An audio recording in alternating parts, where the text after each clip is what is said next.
T20 world cup ஃபைனலில் team India இந்த ICC men's T20 world cup 2026 final the grand final Narendra Modi stadium அகமதாபாத்தில் March 8ஆம் தேதி நியூசிலாண்டை எதிர்த்து இந்தியா ஆட போறாங்க. டிக்கெட் போட்டாங்க டீம் இந்தியா. நானும் டிக்கெட் போட்டு விட்டேன். ஆல்ரெடி உங்ககிட்ட இதை பற்றி தெரிவித்து விட்டேன். நான் ஒரு நாளைக்கு முன்னாடி அகமதாபாத் போகிறேன். அங்கேருந்து நிறைய விஷயங்களை வந்து கவர் பண்ணி உங்களுக்கு வீலாக 2 நாளாக கொடுக்க போகிறேன். நம்ம சேனலே வந்து பார்த்தீங்கன்னா ஒரு மாதிரி ஜாலியாக வேற மாதிரி இருக்க போது பார்க்க போறீங்க. நிறைய ஷார்ட்ஸ் நிறைய வீடியோஸ்னு சொல்லிட்டு எக்ஸ்க்ளூசிவாக நிறைய விஷயங்கள் நீங்கள் பார்க்க போறீங்க. உங்களுக்கு நான் அங்கேருந்து கொடுக்கவும் போகிறேன். ஸோ நான் போகிறேன். உங்களால் முடிஞ்ச உதவியை செய்யுங்க சூப்பர் தேங்க்ஸ் மூலமாக அப்படின்னு கேட்டிருந்தேன். ஸோ உங்ககிட்ட திரும்பவும் கேட்குறேன். உங்களால் முடிஞ்ச உதவியை சூப்பர் தேங்க்ஸ் மூலமாக செய்யுங்க. நிறைய பேர் செஞ்சுருந்தீங்க. செஞ்ச அனைத்து நல்ல உள்ளங்களுக்கும் செய்ய போகிற அனைத்து நல்ல உள்ளங்களுக்கும் ரொம்ப ரொம்ப ரொம்ப ரொம்ப நன்றி. பட் இது போக வந்து பார்த்தீங்க அப்படின்னா கமெண்ட்ஸ் நிறைய பேர் கமெண்ட்ஸ் பண்ணுறீங்க. அதெல்லாம் நான் பார்க்குறேன். எங்குமே எனக்கு வந்து எப்படி சொல்கிறது, இதெல்லாம் பார்த்துட்டு அவாய்ட் பண்ணிட்டு போகலாமா அப்படிங்கிறதெல்லாம் தாண்டி நான் அதெல்லாம் பார்க்குறேன். அதையும் உங்ககிட்ட சொல்கிறேன்.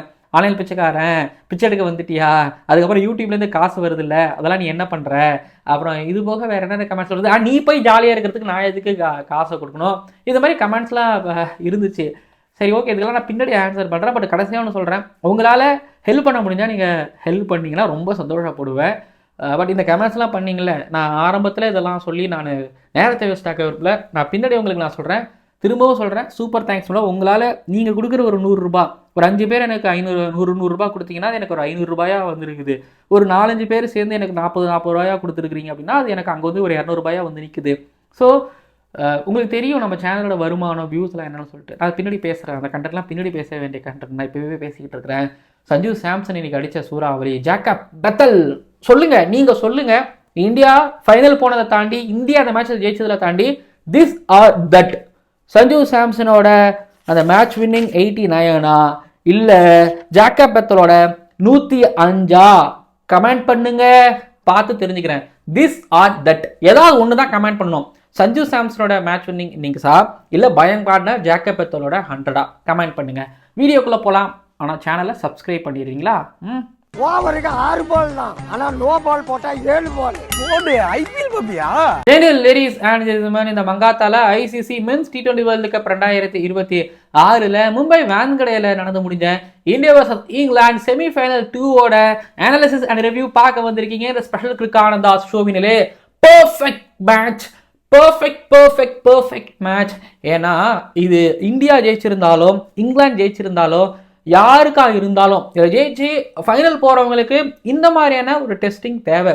நான் நம்புகிறேன் அகமதாபாத்லேயும் வந்து பார்த்தீங்க அப்படின்னா ரெட் சாயில் கொடுப்பாங்க, ஃப்ளாட் ட்ராக்காக கொடுப்பாங்க, இதே போல் ரன் ஃபெஸ்ட்டாக தான் இருக்கும் அப்படின்னு நான் நம்புகிறேன்.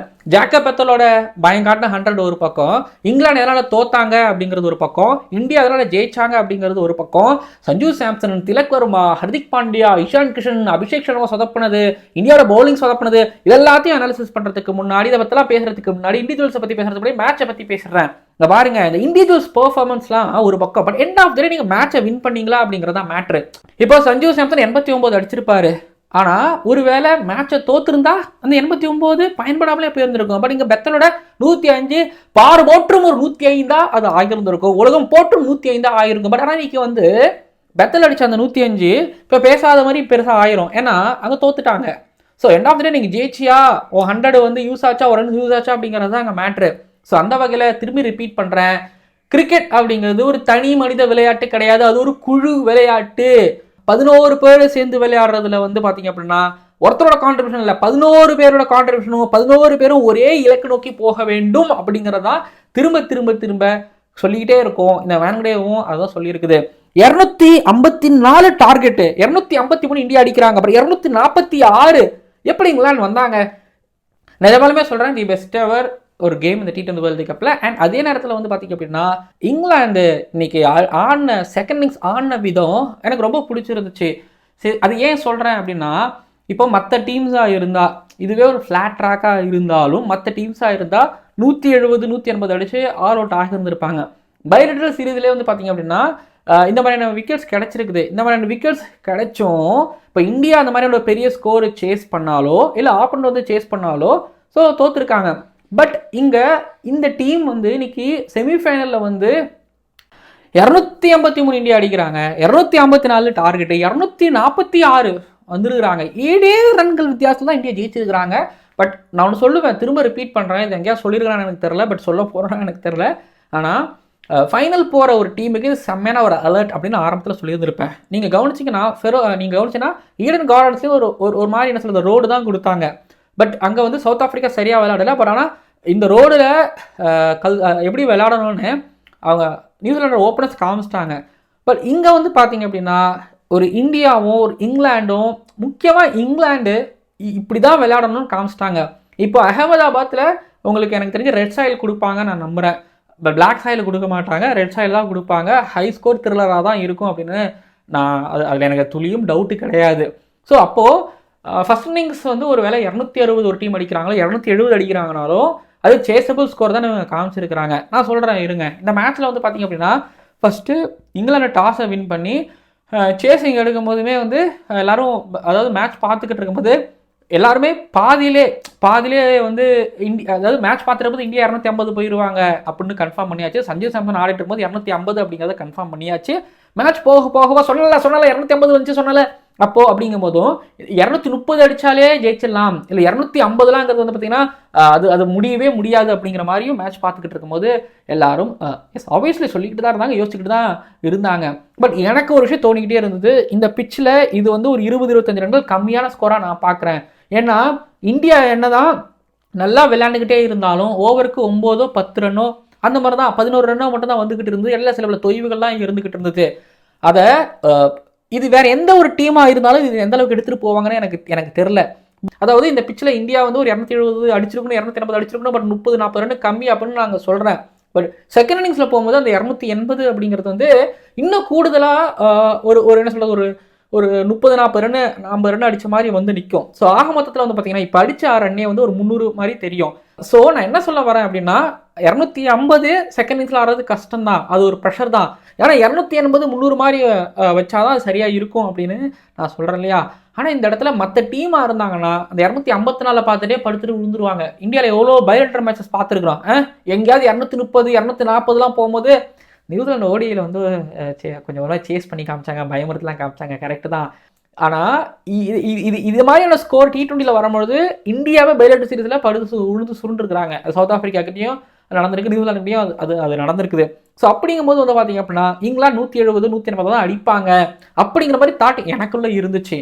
ஆனால் இங்கிலாந்து இதை ஃபைட் பண்ண விதம் சீரியஸ்லி சொல்கிறேன் அவுட் ஆஃப் சிலபஸ். நான் அகமதாபாத்லேயும் ரெட் சாயில் தான் கொடுப்பாங்க, ரோடு தான் கொடுப்பாங்க. நான் கல்கட்டாலேயும் எனக்கு செமிஃபைனல் தான் கொடுத்தாங்க, வேங்கடிலையும் அதான் கொடுத்தாங்க, அகமதாபாத்லேயும் அதான் கொடுப்பாங்க. அப்போது இந்த டாஸு கீஸுங்கிறதுலாம் இப்போதைக்கு மேட்ரு இல்லையான்னு கேட்டிங்கன்னா மேட்ரு தான்.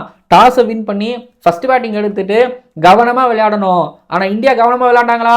இந்தியா கொஞ்சம் மிஸ் ஆகிருந்தா தோத்துருப்பாங்க, ஒத்துக்கிறேன். சஞ்சு சாம்சன் 89 அடிச்சாரு, ஹர்திக் பாண்டியா கடைசியாக வந்து ஒரு 2 6 பறக்க விட்டாரு, சிவம் துபே அதில் ரஷீத் அடிச்சாரு, அதுக்கப்புறம் திலக் வர்மாவோட அந்த கேமியோ, இஷான் கிஷன் ஆனது எல்லாம் ஒத்துக்கிறேன். ஆனால் இந்தியாவோட பேட்டிங்கில் பிரச்சனை இருக்கு, ஃப்ளா இருக்குது. அபிஷேக் சர்மா மட்டும் பிரச்சனை கிடையாது, இப்போ ஹர்திக் பாண்டியாவே சரியா ஆடலை, பேட்டில் அவருக்கு படலை. கடைசியாக 2 6 வில்ஜாக்ஸை அடித்ததுனால அவர் அங்கே தப்பிச்சிட்டாரு, இந்தியாவும் தப்பிச்சுது. ஒருவேளை அந்த 2 6 அடிக்கல டாட்டா விழுந்ததுன்னா இன்னைக்கு மேட்ச்சு காலி. அதே நேரத்தில் வந்து பார்த்தீங்க அப்படின்னா இந்தியா எங்கெங்கெல்லாம் தப்பு பண்ணாங்க அது எல்லாத்தையும் சொல்கிறேன். இங்கிலாந்து செஞ்ச தப்புனால இந்தியா எங்கே ஜெயிச்சாங்கிறதையும் நான் சொல்கிறேன்.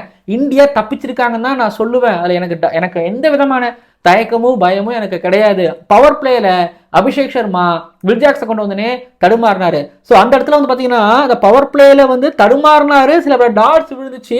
ஆனாலும் வந்து பார்த்தீங்க அப்படின்னா இந்தியா 63 தான் அடிச்சாங்க. இந்தியா அந்த மாதிரியான விக்கெட்ல பவர் பிளேல 80 அடிச்சிருந்துருக்கணும். ஒரு விக்கெட் மட்டும் விட்டு இருந்தா கூட பிரச்சனை இல்லை. ஆனால் இந்தியா அங்கே விக்கெட்டும் விட்டு ரன்னையும் வந்து பார்த்தீங்கன்னா கொஞ்சம் இழந்த மாதிரி தான் நான் பார்க்குறேன். அதுக்கப்புறம் 6வது ஓவர்லேருந்து அந்த 16 ஓவருக்குள்ளே வந்து இஷான் கிஷனும் சஞ்சு சாம்சன் ஆடும்போது அங்கே சஞ்சு சாம்சன் கொஞ்சம் சென்சிபிளாக ஆடுற மாதிரி கொஞ்சம் பொறுமையாகவே ஆடிக்கிட்டு இருந்தாரு. அங்கே ரன்களோட தொய்வு அப்படிங்கிறது ஏற்பட்டது. அதுக்கப்புறம் சூரியகுமார் யாதவுக்கு இனிஷியலாக சரியாக படலை, அவரும் ரன்ன பால் தான் ஆடிக்கிட்டு இருந்தாரு. அங்கே கொஞ்சம் ஸ்லோடவுன் ஆனாங்க, அங்கே சிக்ஸர்கள் போகவே இல்லை. கிட்டத்தட்ட ஒரு 10 பால்களுக்கு வந்து பார்த்தீங்கன்னா பவுண்டரிஸும் சிக்ஸர்ஸும் போகாமலே இருந்துச்சு. ஹர்திக் பாண்டியா வந்து ஆடும்போது அவருக்கு பேட்டில் சரியாகவும் படலை, அவரு கொஞ்சம் டைம் எடுத்துக்கிட்டாரு. இப்படியாக வந்து பார்த்தீங்க அப்படின்னா இந்தியா 33 டாட் பால்ஸ் வச்சிருக்காங்க. என்னதான் 19 சிக்ஸர்ஸ் அடிச்சிருந்தாலும் இந்த போட்டியில் 19 சிக்ஸர்ஸ் அடிச்சிருந்தாலும் 18 பவுண்டரிஸ் அடிச்சிருந்தாலும் 33 டாட் பால்ஸ் இந்தியா ஆடி இருக்கிறாங்க. இது போக வந்து பார்த்தீங்கன்னா சரியா பேட்ல படாம 1-2 ஓடின கணக்கெல்லாம் சேர்த்தீங்கன்னா அது ஒரு 19-20 வரும். ஆக மொத்தத்தில் இந்தியா 50 பந்துகளுக்கு பவுண்டரியோ சிக்ஸர்களோ இல்லாமல் ஆடி இருக்கிறாங்க. அப்படிங்கும்போது யோசிச்சு பாருங்க, நான் 270 280 அப்படிங்கிறது கம்மியாக சொல்லியிருக்கிறேன். இந்த பிச்சு வந்து பார்த்தீங்க அப்படின்னா நல்லா ஹார்டாக இருந்துச்சு. கிராஸ் விளாட விட்டுருந்தாங்க. இன்னிங்ஸோட ஃபர்ஸ்ட் பால்ல இருந்து இந்த மேட்சோட கடைசி பால் வரைக்கும் வந்து பார்த்தீங்கன்னா பேட்டிங் நல்லா வந்துச்சு. இது வந்து பவுலர்களை கொள்ளும் நவீன மெஷின் மீட் அப்படிங்கிற மாதிரி இந்த பிச் அப்படி இருந்துச்சு. பட் அப்படி ஒரு பிச்சில் இந்தியா நல்ல விதமாக வெளிப்படுத்தவில்லை. இதுவே எங்கேயாவது ஒரு பும்ரானிக்கு செம்மையா அடி விழுந்திருந்தாலோ, அக்சர் பட்டேல் நம்ம கேச்சஸ் பிடிக்காம இருந்திருந்தாலோ, யோசிச்சு பாருங்க, இந்த மேட்சை இங்கிலாந்து ஜெயிச்சிருந்திருப்பாங்க. பெத்தல் ஜெயிச்சு கொடுத்துருந்துருப்பாரு. கன் த்ரோட ஹர்திக் பாண்டியாவோட இல்லைன்னா மேட்ச்சு அந்த பக்கம் போறதுக்கும் வாய்ப்புகள் இருந்திருக்கும். ஆம், பெத்தல் ரன் அவுட் ஆனதும் ஆட்டத்தின் ஒரு திருப்பு முனையாகவும் நான் பார்க்கிறேன்.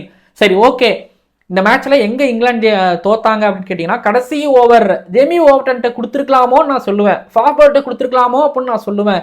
ஏனென்றால் ஸ்பின்னர் போடும்பொழுது ஹர்திக் பாண்டியாவுக்கு எப்படியும் பால் மாட்டிடும். ஹர்திக் பாண்டியாவுக்கு 2 பால் மாட்டிச்சு. ஈவன் நான் இன்னொரு பால் 6 போயிருக்குன்னு கூட நினைச்சேன். பட் அந்த 2 6 இப்போ உங்களுக்கு ஒரு கணக்கு சொல்றேன் கேளுங்களேன். 16வது ஓவரில் இங்கிலாந்து பேட்டிங் பண்ணும்போது பும்ரா வந்து 8 ரன் போட்டு போனார். 17வது ஓவரில் நம்ம பவுண்டரிஸே அந்த 4 பால் போகல. கடைசியாக தான் 6-4 என்னமோ போச்சு. ஹர்ஷ்தீப் சிங் கொடுத்தாரு. ஃபுல் டாஸ் பால் மொழிச்சுன்னு ஒன்று அடிச்சாங்க. அதுக்கப்புறம் 18வது ஓவரில் பும்ரா 6 ரன் மட்டும் கொடுத்துட்டு போறாரு. 19வது ஓவரில் ஹர்திக் பாண்டியா 9 ரன் மட்டும் ஒரு விக்கெட் மட்டும் கொடுத்துட்டு போறாரு. 30 ரன் வச்சு கொடுத்துட்டு போறாங்க. அங்கேயும் வந்து பார்த்தீங்கன்னா மேலே அந்த லாஸ்ட் 3 ஓவரில் வின் பண்ணிட்டாங்க. 19 ஓவரில் இந்தியா வின்னு. ஆனால் இங்கே நீங்கள் கவனிக்கணும் என்னன்னா, 18வது ஓவரில் 12 ரன்னு, 19வது ஓவரில் 20 ரன்னு. ஆனால் கடைசி ஓவரில் வில் ஜாக்ஸ் வந்ததுனால 16 ரன்னு. அங்கே ஒருவேளை ஒரு 10 ரன்னு போடுறவங்க யாராவது ஒரு பவுலர் இருந்திருந்தாங்கன்னா இங்கே யோசிச்சு பாருங்க நிலைமைய. இங்கிலாந்து மேபி ஜெயிச்சிருப்பாங்களோ எனக்கு தோணுது. பட் அங்கே எனக்கு என்னன்னா வில் ஜாக்ஸிட்ட கொடுத்துருக்கிறதுங்கிறது வந்து இந்தியா அக்சர் பட்டேலில் கொடுக்கல பார்த்துக்கோங்க. ஆனால் அங்கே சிவம் துபேங்கிற ஒரு புதிய மீடியம் பேசுறதுக்கு தான் கொடுத்தாங்க பார்த்துக்கோங்க. இங்கே தான் கொஞ்சம் மேட்ச் விட்டாங்களோ எனக்கு தோணுது. பட் அதெல்லாம் தாண்டி அஃப்கோர்ஸ் இந்தியா ஃபைனலுக்கு போயிருக்கிறாங்க அப்படின்னா அதுக்கு காரணம் சஞ்சு சாம்சன். முழுக்க சஞ்சு சாம்சன் ஒரு காரணமாகவே நான் சொல்லுவேன். அவர் அடித்த 89 எவ்வளோ யூஸ்ஃபுல்லாக இருந்துச்சு அப்படிங்கிறதையும், எந்த அளவுக்கு இங்கிலாண்டோட பிளானை அவர் உடைச்சாரு அப்படிங்கிறதையும், இந்தியா வந்து இன்னைக்கு 200 போவாங்க 250 போவாங்க அப்படிங்கிறது எல்லாமே சஞ்சு சாம்சனோட நாக்கின் மூலமாக தான் அது கிடைச்சிச்சு. அவரோட கான்ஃபிடென்ட்டும் ஒரு காரணம், அவரோட சென்சிபிள் கிரிக்கெட்டும் ஒரு காரணம். இன்னைக்கு அவர் ரொம்ப தெளிவாக இருந்ததன் காரணமாக தான் இந்தியாவால் 200+ அப்படிங்கிறத வந்து எட்ட முடியும், 250 இந்தியாவில் அடிக்க முடியுங்கிற நம்பிக்கை அவர் தான் கொடுத்தாரு. நீங்கள் கவனிச்சிங்கன்னா சிம்பிளாக இருந்தாருங்க சஞ்சு சாம்சன். சஞ்சு சாம்சன் இருக்கிற அந்த சிம்பிளிசிட்டி தான் ரொம்ப பிடிச்சது. சஞ்சு சாம்சன் இந்த இப்படி சிம்பிளிசிட்டியாக இருக்கிறதுனால தான் இந்தியாவில் வந்து பார்த்தீங்க அப்படின்னா 200 வச்சா நீ சேஸ் பண்ணிடுவேன், 250 நான் அடிச்சு கொடுப்பேன் அப்படிங்கிற மாதிரி இருக்குது. என்னன்னா பவர் பிளேயில் வந்து என்னன்னா மேலே ஃபுல்லாக போட்டாங்கன்னா நேராக, புரியுதுங்களா? அதாவது பேட்டை வந்து பார்த்தீங்கன்னா அப்படி இப்படி ஸ்கொயராக ரிஸ்ட்டை யூஸ் பண்ணிலாம் ஆடாமல் நேராக ஆடிக்கிட்டே இருந்தார். ஸோ வீல் ஆடிக்கிட்டே இருந்தார், லாங் ஆஃபுக்கும் லாங் ஆனுக்கும். பேசிக்ஸ் டிஸ்ட்ரிக்ஸில் கிரிக்கெட் ஆடுற பசங்களே எல்லாரும் தெரிஞ்சுக்கோங்க. சஞ்சு சாம்சன் வந்து மேலே போட்டால் நேராக ஆடினார், பால் மேலே வந்தால் இந்த பக்கம் லெக் சைடில் புல் ஷாட் ஆடினார். தவிர அனாவசியமாக வந்து பார்த்தீங்க அப்படின்னா பேட்டை வேற எந்த விதமான வேலையும் அவர் செய்யலை. இது ரெண்டையும் ரொம்ப சரியாக பண்ணதுனால தான் அவர் பேட்லேருந்து ரன்ஸ் வந்துச்சு. பட் இதெல்லாம் தாண்டி வந்து பார்த்தீங்கன்னா எனக்கு அவர்கிட்ட ரொம்ப பிடிச்சிருந்தது ஆஃப் சைடில் அவர் ஆன ஷாட்ஸ் ரொம்ப பிடிச்சிருந்துச்சு. இதெல்லாம் விட டாக்கிங் பாயிண்ட் என்னன்னா ஜோஃப்ரா ஆர்ச்சரை சஞ்சு சாம்சன் எப்படி ஆட போறாரு அப்படிங்கிறது தான். ஒரு கேட்ச் ஒன்று விட்டுருப்பாங்க, அது இங்கிலாந்து தோத்ததுன்னு ஒரு காரணம். அதாவது ஹாரி புரூக் ஒருவேளை சஞ்சு சாம்சனோட கேட்சை இனிஷியலாக பிடிச்சிருந்தா இந்தியாவில் பெரிய ஸ்கோர் வந்திருக்கவும் மாட்டாங்க, இங்கிலாந்து இந்த மேட்சை ஜெயிச்சு ஃபைனலுக்கு போயிருக்கவும் செஞ்சுருப்பாங்க. அழகாக வந்து பார்த்தீங்கன்னா லட்டு கேட்ச் மிட்டானில் விட்டார். But Archer versus Sanju Samson ஒரு லெக் சைடில் ஹூக் ஒன்று ஆடினார், நேராக அடிச்சார், லெக் சைடில் ஒன்று அடிச்சார், ஆஃப் சைடில் அடிச்சார். ஸோ பவர் பிளேலே இது வரைக்கும் வந்து பார்த்தீங்கன்னா இவ்வளோ எக்ஸ்பென்சிவாக ஜோஃப்ரா ஆர்ச்சர் அந்த T20 வேர்ல்டு கப்பில் இல்லை. ஸோ அவரை இன்னைக்கு காலி பண்ணி அவரை கட் பண்ண வச்சது பெரிய சக்ஸஸ். அதுக்கப்புறம் திரும்ப ஜோஃப்ரா ஆர்ச்சர் பின்னாடி வந்தார். அவர் அப்பயும் தூக்கி போட்டு சாத்து ராயான்னு இன்னைக்கு சஞ்சு சாம்சன் அடித்தார். எனக்கு இன்னைக்கு அவர் ஆடினது எல்லாமே பார்த்தீங்க அப்படின்னா ஆஃப் சைடில் எனக்கு ஆடின ஷாட்ஸ் ரொம்ப பிடிச்சிருந்துச்சு. அவர் ஒரு மாதிரி பேக் ஃபுட்டில் போய்ட்டு ரிஸ்ட்டை யூஸ் பண்ணி செம்மையாக கட் பண்ணார். அவர் எப்படி எடுப்பீங்க, குத்தி மேலே போட்டால் நேராக ஆடுறாரு, குத்தி மேலே ஏற்றுனா நல்லா புல்லா ஆடுவார், நல்ல எலகெண்ட்டாக ஆடுவார். பட் நல்ல பேஸ், அதாவது அவருக்கு ஆன் த ரைஸ் ஏற்றுனா மேபி வேணால் கஷ்டப்படலாமே தவிர, நல்ல பேஸில் போட்டால் கஷ்டப்படுவாரே தவிர, மற்றபடி பேஸ் கம்மியாக இருந்துச்சுன்னா பிக் பண்ணிடுவார். இன்னைக்கு சஞ்சு சாம்சன் பிக் பண்ணார். எனக்கு ஜோஃப்ரா ஆர்ச்சரை சஞ்சு சாம்சன் பிக் பண்ணது ரொம்ப பிடிச்சிருந்துச்சு. ஆனால் ஒன்று சொல்கிறேன், இன்னைக்கு சஞ்சு சாம்சன் நினச்சிருந்தா 100 அடிச்சிருந்துருக்கலாம், இன்றைக்கி 100 அடிச்சிருக்கலாம். ஆனால் செல்ஃப்லெஸ்ஸாக 100 நோக்கி போகல, என் டீமோட ஸ்கோர் தானே ரொம்ப முக்கியம், எனக்கு மைல் ஸ்டோன் வேணாம் அப்படின்ட்டு வெளில போட்ட வில் ஜாக்ஸோட பாலை தூக்கி அடிச்சாரு. கெட்டாசிருக்கலாம், கவர்ஸ்க்கெல்லாம் தூக்கி கெட்டாசிருக்கலாம். பட் சஞ்சு சாம்சன் மிஸ் பண்ணிட்டாரு. எனக்கு 100 மிஸ் பண்ணிட்டாரு. அதுவும் ஒரு T20 வேர்ல்டு கப் 100 மிஸ் பண்ணிட்டாரு. இந்தியாவிலேருந்து ஒரு T20 வேர்ல்டு கப் 100 ரெய்னா அடிச்சிருப்பாரு. அப்புறம் இங்கே சஞ்சு சாம்சன் யோசிச்சு பாருங்க, T20 வேர்ல்டு கப்பில் இவர் ஒரு பேக்கப் விக்கெட் கீப்பர்னு நினச்சிக்கிட்டு இருந்தோம். அதுக்கப்புறம் ஃபஸ்ட்டு வந்து பார்த்தீங்கன்னா உங்களுக்கு தெரியும், ஸ்குவாடில் இடம் இருக்குமா இல்லையா, பிளேயிங் லெவலில் இடம் இருக்குமா இல்லையா அப்படின்னு பார்க்கும்போது அப்புறம் வந்து ஒரு வழியாக இப்போ இடம் கிடச்சி இப்போ நிறைய பிரச்சனைகளை அவர் தீர்த்து வச்சிருக்காரு. இப்போ இந்தியா செமிஃபைனல்ல இருந்து ஃபைனல் போகிறாங்கன்னா அதுக்கு ஒரு காரணம் சஞ்சு சாம்சன். 2 நாக் அவுட்ஸில் ஆடி இருக்காரு, அது வேற லெவலில் ஆடி இருக்காரு. அதுவும் எப்படியும் வந்து பார்த்தீங்கன்னா ஒரு பேட்டில் நடந்தால் அந்த பேட்டிலில் வந்து பவுலர் தான் வின் பண்ணுவாங்க. பட் அதே ஆர்ச்சர் இன்னைக்கு அடிச்சது தான் ஹைலைட்ஸ், வேற லெவல். அப்புறம் இன்னொருத்தர் ரொம்ப இம்ப்ரெஸ் பண்ணுறாரு அப்படின்னா திலக் வர்மாவோட பேட்டிங் ரொம்ப இம்ப்ரெசிவாக இருந்துச்சு. எனக்கு என்னன்னா எந்த பொசிஷன் கொடுத்தாலும் ஆடுவேன், அந்த பொசிஷனுக்கு ஏற்ற மாதிரியான ஒரு கிரிக்கெட் நான் கொடுப்பேன். இன்னைக்கு வந்து பார்த்தீங்க அப்படின்னா திலக் வர்மா அடிச்சாரு ஆர்ச்சரை நேராக, அதாவது மிடு விக்கெட்டுக்கு மேலே ஒன்று அடித்தார், அதுக்கப்புறம் லெக் சைடில் ஒன்று பிடிங்கி அடித்தார், ஆஃப் சைடில் ஐ திங்க் டீப் தேர்ட் மேலே ஒன்று, டீப் ஃபைன் லெக்கில் ஒன்று 3 சிக்ஸு. அந்த 3 சிக்ஸுமே இந்தியாவுக்கு ரொம்ப முக்கியமான சிக்ஸஸ் தான். ஏன்னா மேலே கொஞ்சம் தொய்வு அடைஞ்சிச்சு, அடித்தார். சிவம் துபேவை வந்து இன்னைக்கு நம்பர் 4க்கு முன்னாடியே அனுப்புனாங்க. சூரியகுமார் யாதவ் வரல, ஸ்பின்னை டேக் ஆன் பண்ணணும், அங்கே லெஃப்ட் ஹேண்டரும் தேவை அப்படிங்கும்போது இறக்கி விட்டாங்க. சும்மா இன்னைக்கு அதில் ரஷீதை வந்து முட்டி போட்டு வெளில போகிற பாலை தூக்கி எடுத்து கடாசி அடித்தார். ரொம்ப சாட்டிஸ்ஃபைடான இது மாதிரி ஒரு பெரிய ஒரு ஸ்பின்னரை எப்போ அந்த பையன் ஸ்பின்னுக்கு அகேன்ஸ்ட் ஆடிடுவான் பண்ணால், சும்மா அந்த அசோசியேஷன் ஸ்பின்னர்ஸ் அடிக்கிறதெல்லாம் மேட்ரு கிடையாதுமா, நான் தான் அப்படின்னு இன்னைக்கு அதில் ரஷீதை சிவம் துபே அடித்ததும் ரொம்ப பிடிச்சிருந்துச்சுன்னா, இஷான் கிஷன் இன்னைக்கு ரொம்ப நாள் கழிச்சு எனக்கு பெட்டராக விளையாண்ட மாதிரி ஒரு ஃபீல் கிடைச்சிது. அந்த இடத்துல அந்த மாதிரி ஒரு பார்ட்னர்ஷிப் தேவை தான். வில் ஜாக்சன் நிறைய இடத்துல அடிச்சாரு, எல்லாரையும் அடிச்சாரு, டாப்சன் அடிச்சாரு, அதுக்கப்புறம் அதில் ரஷீதையும் அடிச்சாரு, சாம்ப்ரோனையும் அடிச்சு பறக்க விட்டாரு. ஸோ அவரோட அந்த குட்டி கிரிக்கெட் நல்லா இருந்துச்சு. ஓவரால் பேட்டிங்கில் வந்து சூரியகுமார் யாதவ், அபிஷேக் சர்மா, ஹர்திக் பாண்டியா எனக்கு 2 6 அடித்தாலும் எனக்கு அவரோட பேட்டிங்கில் டிசப்பாயின்மெண்ட் இருக்குது. திரும்ப அபிஷேக் சர்மா ஆஃப் ஸ்பின்னரை பார்த்தா இப்போ உங்கள் பேரை கேட்டால் கொஞ்சம் கஷ்டப்படுறதை பார்க்கும்போது ரொம்ப கஷ்டமாக இருக்குது. பட் ரொம்ப பேக் பண்ணுறாங்க அப்படிங்கும்போது இன்னொரு கேம் தான் இருக்குது, அந்த இன்னொரு கேமில் எப்படி ஆட போகிறாரு அப்படிங்கிறது ஸோ பார்க்கணும். But Abhishek Sharma not good தலைவா அப்படின்னு சொல்லுவேன். சூரியகுமார் யாதவ் இன்னைக்கு வந்து மடக்கி ஒரு 6 ஒன்று அடிச்சார் அதில் ரஷீதா, திரும்ப அவர் கூகுளி ஒன்று போட்டார், ஸ்டெம்பிங் ஆனார். எனக்கு சூரியகுமார் யாதவோட கிரிக்கெட்டும் அண்ட் ஹர்திக் பாண்டியாவுக்கு சரியாக படாத அவரோட கிரிக்கெட்டும் எனக்கு பயம் ஏற்படுத்திக்கிறது ஃபைனலில் ஒரு பக்கம். அப்புறம் இந்தியாவோட பவுலிங் எடுத்துக்கிட்டிங்க அப்படின்னா வருண் சக்கரவர்த்தி கவலைக்கிடம்னு நான் கண்டிப்பாக சொல்லுவேன். ஏன்னா வருண் சக்கரவர்த்தி இன்னைக்கு வந்து அவுட் ஆஃப் ஃபார்ம் ஒரு ஜாஸ் பட்டரோட விக்கெட் தான் கிடச்சிச்சு. ஆனால் ஒரு பக்கம் டாமினேட் பண்ணிட்டு இருக்காங்க. அங்கே கேப்டன் எனக்கு பால் கொடுக்கும்போது இதுக்கு முன்னாடி வருண் சக்கரவர்த்தி எப்பயுமே அந்த மிடில் ஓவர்ஸில் 2 விக்கெட் எடுத்து கொடுத்துருவாரு. அரல்ஸ் மேலே 2 விக்கெட் வரல, 1 விக்கெட் வரலாலும் கீழே அவர் வந்து 2 விக்கெட் எடுத்து கொடுத்துருவாரு. ஆனால் அவரோட பாலை ஈஸியாக பிக்கப் பண்ணாங்க. ஹேட்ரிக் 6 ஜேக்கப் பெத்தல் ஏதோ ஒரு பார்ட் டைம் அடிக்கிற மாதிரி அடிச்சாரு. டாம் பேட்டரும் வந்து அடிச்சாரு. வர்றவங்க போகிறவங்களாம் சப்புன்னு நிறைய மாதிரி வருண் சக்கரவர்த்தி அடிச்சாங்க. ஃப்ளாட் ட்ராக்னு நீங்கள் காரணம் சொன்னாலும் டாட்ஸ் போடணும். அக்சர் பட்டேல் பார்த்தீங்களா, அக்சர் பட்டேல் செஞ்சார் பார்த்தீங்களா, அதுதான் இங்கே தேவைப்பட்டுச்சு. அக்சர் பட்டேலெல்லாம் எப்படி நீங்கள் ட்ராப் பண்ணுவீங்கிற கேள்வியை நான் கண்டிப்பாக கேட்பேன். ஏன்னா இன்றைக்கி வந்து அவர் சால்ட்டோட கேட்ச் எடுத்து கொடுத்தாரு. அதுக்கப்புறம் வந்து பார்த்திங்க அப்படின்னா முக்கியமான ஒரு கேட்ச்சு அது வந்து சிவம் துபே பேரில் எழுதுவாங்க. பட் எனக்கு வில் ஜாக்ஸோட கேட்ச் ஒன்று எடுத்தார் பாருங்க, அதெல்லாம் வேறு லெவலு. அதுக்கப்புறம் ஹாரி ப்ரூக்கோட ஒரு கேட்ச்சு பின்னாடியே ஓடி போய் catch, super catch. 83 world cup ஃபைனலில் விவின் ரிச்சர்ட்ஸ் கேட்சை கபில் தேவ் பிடிச்சது, அது சூப்பர் கேட்ச்சு. அதுக்கப்புறம் 2024 T20 வேர்ல்டு கப் ஃபைனலில் மில்லரோட கேட்ச், லாங் ஆஃப்லேருந்து வந்து சூரியகுமார் யாதவ் பிடிச்ச catch. So obviously Axar Patel பிடிச்ச அந்த கேட்ச் இந்த மேட்சை ஐ திங்க் இந்தியாவை ஜெயிக்க வச்சு அவர் பிடிச்ச அந்த 3 கேட்சையும் டாம் பேண்டனோட விக்கெட்டு போல்து. ஸோ நான் எம்விபியாக நான் ஒரு அக்சர் பட்டேலை நான் பார்ப்பேன். ஏன்னா கேச்சஸ் வின் த மேட்சஸ் அது ஒரு பக்கம் அப்படின்னா கேச்சஸ் எந்த மாதிரியான கேச்சஸ் எடுக்கிறோம் அப்படிங்கிறதும் ரொம்ப முக்கியம். ஏன்னா அவர் இல்லை சால்ட்டோட கேட்சை விட்டுருந்தாலோ, ப்ரூக்கோட கேட்சை விட்டுருந்தாலோ, இல்லை வில் ஜாக்ஸோட கேட்சை விட்டுருந்தாலோ, எல்லாம் முக்கியமான நேரத்தில் எடுக்க வேண்டிய கேச்சஸ். ப்ரூக், சால்ட் யோசிச்சு பார்த்துக்கோங்க. இப்போ பின்னாடி வந்து டாம் பேண்டனும் ஒரு பக்கம் அடிச்சுக்கிட்டு இருந்தார், யோசிச்சு பாருங்க. ஸோ அக்சர் பட்டேலை உட்கார வைப்பீங்களா, ப்ளீஸ் உட்கார வைக்காதீங்க அப்படிங்கிற மாதிரி தான் நான் சொல்லுவேன். அதுக்கப்புறம் ஜஸ்பிரீத் பும்ரா நேஷ்னல் ட்ரெஷர்.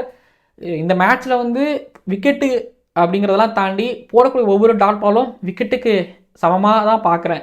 போடக்கூடிய ஒவ்வொரு டாட் பால்களும் வந்து அதுக்கு ஈடு இணையே வேறு, அது விக்கெட்டுக்கு ஈடு இணையாக தான் நான் பார்க்குறேன். பட் இதில் ஜஸ்பிரீத் பும்ரா போட்டார் பாருங்க, ஐயோ சொருவிட்டே இருந்தார்.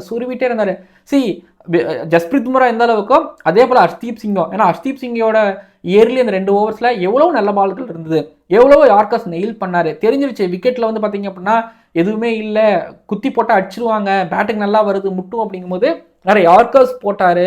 அந்த யார்கர்ஸ் கொஞ்சம் இனிஷியல் அடி விழுந்துச்சு. பட் கடைசியாக வந்து பார்த்தீங்க அப்படின்னா ஒரு 3 வைடு போட்டாரே தவிர மற்றபடி அவரோட அந்த பவுலிங் பர்ஃபார்மன்ஸ் ஹர்ஷ்தீப் சிங் நான் கூட யோசிச்சு வச்சுருந்தேன், இன் இந்தியா ஹர்ஷ்தீப் சிங் கொஞ்சம் நிறைய ரன்ஸ் கொடுக்குறாருன்னு சொல்லிட்டு. பட் ஆனால் இப்போ அந்த வேர்ல்டு கப்பில் சில முக்கியமான பவுலிங் பர்ஃபார்மன்ஸ் போட்டு கொடுத்துட்டு போகிறாரு.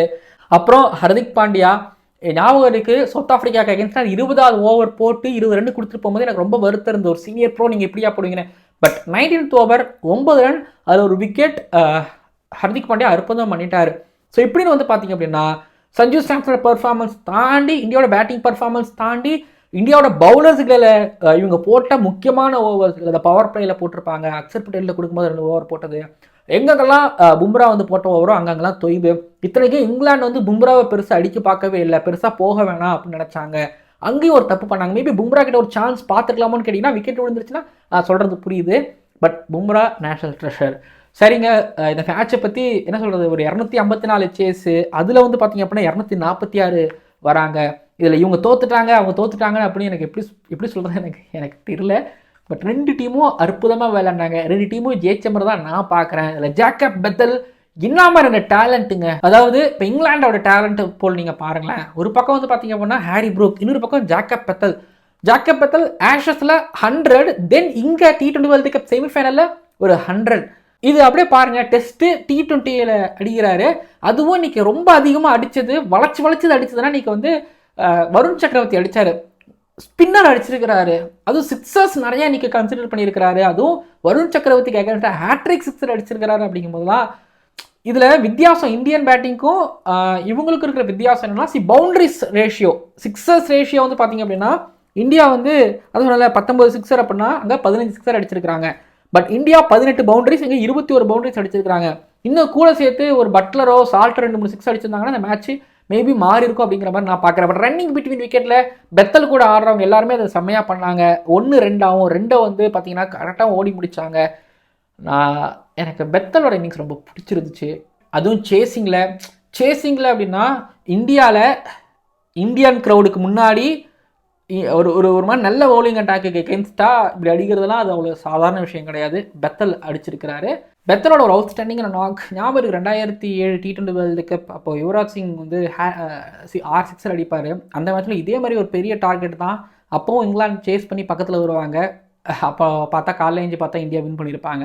ஏன்னா இங்கிலாந்து இவ்வளோ க்ளோஸில் வந்திருக்காங்கன்னு தோணும். பட் இந்த தடவையும் அதே மாதிரி தான் இங்கிலாந்து வந்திருக்கிறாங்க. வேறு என்ன நான் சொல்கிறத சொல்லுங்கள், வேறு எதுவும் இல்லைங்க. செம்மையாக விளையாண்டாங்கங்க இங்கிலாந்து. இந்த T20 வேர்ல்டு கப் முழுக்கவே நல்லா விளையாண்டாங்க. பட் இதே பாம்பேயில் தான் வந்து 2 தடவை தோத்தாங்க. இந்த மேட்ச் ஒன்று, இதுக்கு முன்னாடி மேட்ச் வெஸ்ட் இண்டீஸ்க்கு அகேன்ஸ்டாக வந்து தோத்தாங்க.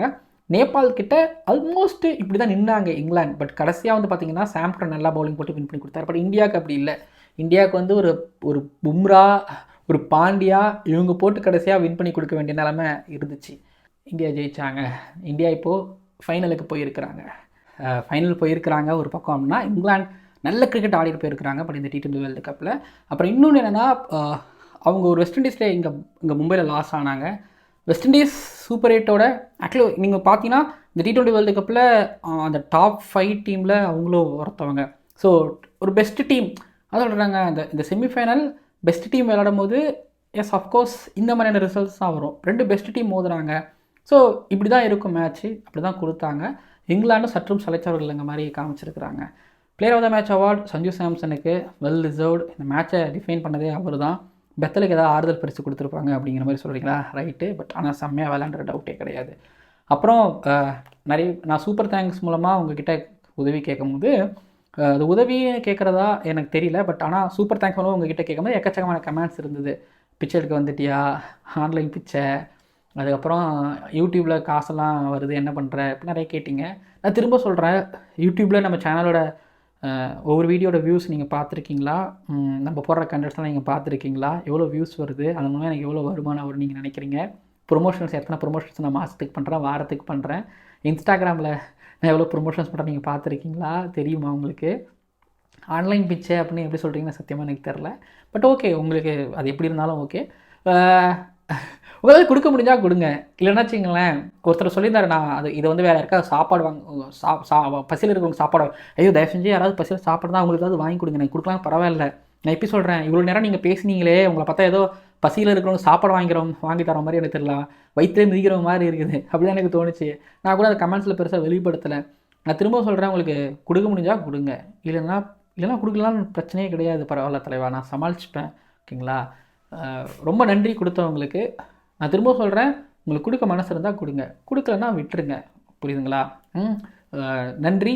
பட் நீங்கள் எனக்கு கொடுக்கலனாலும் நான் கண்டென்ட் நான் கொடுத்துக்கிட்டு தான் இருப்பேன், என் வேலை செஞ்சுக்கிட்டு தான் இருப்பேன். புரியுதுங்களா? சரிங்க. ஃபைனலில் நான் ஒரு நாளைக்கு முன்னாடி அகமதாபாத் போகிறேன். உங்களுக்கு வீலாக் வரப்போது பார்க்க போகிறீங்க, பாருங்கள். ஓகேங்களா? நீங்கள் கொடுக்கலனாலும் பரவாயில்ல, வீடியோஸ் பாருங்கள், வீடியோ ஃபுல்லாக பாருங்கள். நன்றி. ஓகேங்களா?